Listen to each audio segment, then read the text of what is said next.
What is up, guys? Welcome back to the channel. If you're not subscribed, be sure to hit subscribe and like the video if you like the video. And on today's video, we're going to be doing a review over this Yeah Racing alignment tool for 1/10 scale RC cars. So yeah, this product is basically for someone that's basically wants to take their RC drifting into the next level. Especially if you're doing like competitions and stuff like that. Yeah, you definitely need to take it to the next level when you have to get the car dialed. This thing dials it into the degree, and also you can check a bunch of stuff with it as well. You can check camber, caster, toe, and also see how much angle you have, angle and also the Ackerman you have between the tires. Yeah, it's pretty crazy. I didn't use it before. I would just use basic camber gauge for make sure the camber is about the same, and just basically eyeball the alignment, which this one would tell you that you're basically off. Yeah, before I bought this, I would just do eyeball alignments and stuff like that, but when I actually hooked up my car to it, yeah, it's way off. The camber was off by 2 degrees, and then the toe was off by a lot. I was like, wow, I can't believe I was driving the car like that. But yeah, this thing basically tunes your car and basically dials it in, basically like a normal car. So yeah, all right, we're gonna get to opening it up and show you how it's packaged. All right, let's open it up. Check it. It comes with this thing right here where you can find out how much Ackerman you're gonna have. This one right here. I know this thing's a little bit wider, so basically I'll show you guys how to use this one while you're on there. Well, I think I'm using it right, but whatever. Those instructions on how to set it up, because it comes in pieces, so you have to basically put it together. At first you have to put the bearings on when you first get it, but once you have it all assembled together, you can just pack it up with the bearings already installed. So instructions. Here's a little gauge things. Comes all nicely packaged. I'll take it out right now. Here's a little pouch right here for all the little parts for the hubs and everything, and also the other piece on there. So it comes pretty nicely packaged. Alright, let's assemble this thing.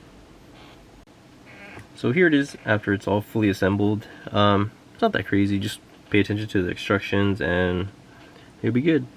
And also one tip as well, if you're setting this up, make sure you have this dial basically on the outside and this one facing you, because you don't want this to be the back of your car when you're setting it up on this one and you can't see the dial from the front. So basically if you're going to set this one up, this one would be either on this side, or yeah, basically on this side, or in the front or in the rear. So yeah, so I already have this one set up. I just gotta go through these 3 sides and we'll be good. Alright, now for the front, how you want to check your toe. This thing has a bunch of degrees on there. Ooh, you guys can see it. Okay, no, made it worse. You can see the degrees. It says 0, 10, 20, 30, and it goes on the opposite side too, and the other side has the same thing as well. So when you do this, you basically put this on top. Also, turn on your car and make sure it's at the center of its steering. You don't want to, have it crooked and then you set it and you make everything worse.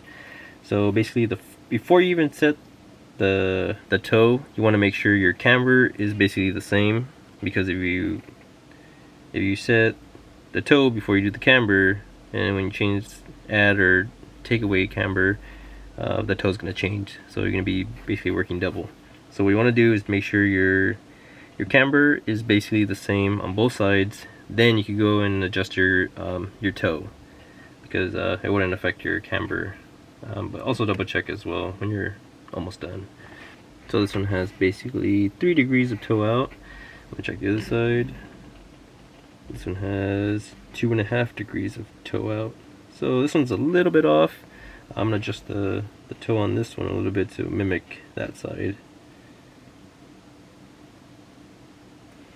see what direction I have to turn it. Ooh, there we go. Ouch. Come on.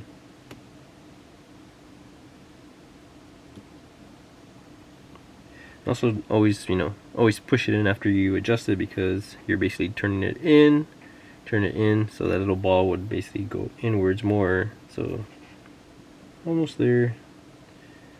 Try to push it in. Oh, push it up.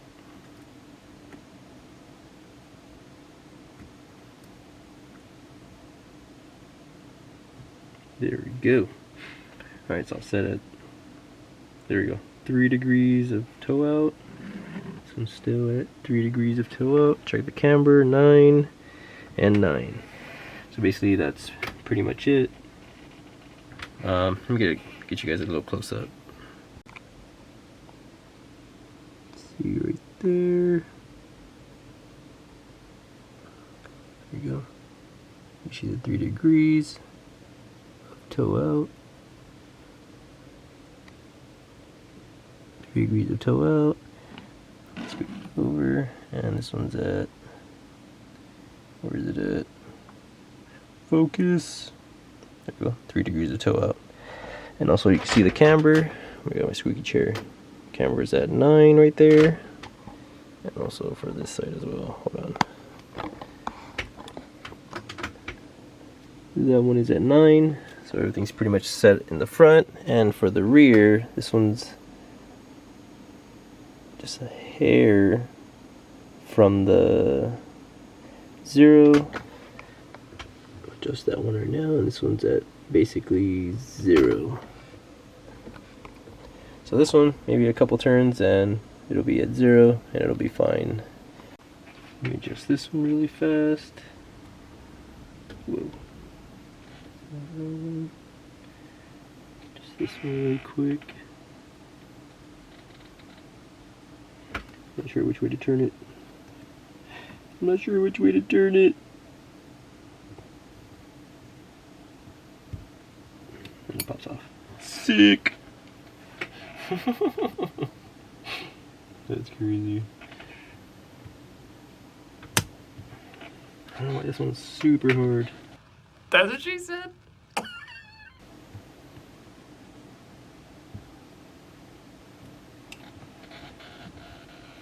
There we go. Perfect.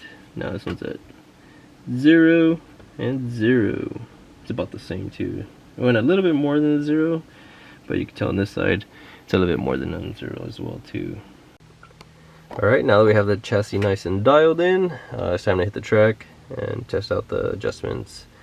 Also too, if you're at the track and the alignment on the front or the toe on the front doesn't feel too good, you could always do small adjustments on there, but also do it by quarter turns or even half a turn.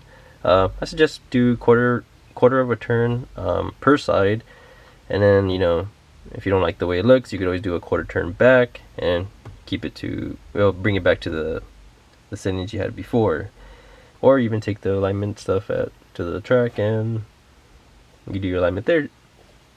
So alright guys, hope you guys liked the video. Be sure to subscribe and give the video a thumbs up, and hopefully this was helpful for someone barely getting into this hobby where you're not sure if you should get the alignment tool or not. This is definitely recommended, especially if you want to take it to a competitive level. I definitely recommend this. Alright guys, see you guys in the next one.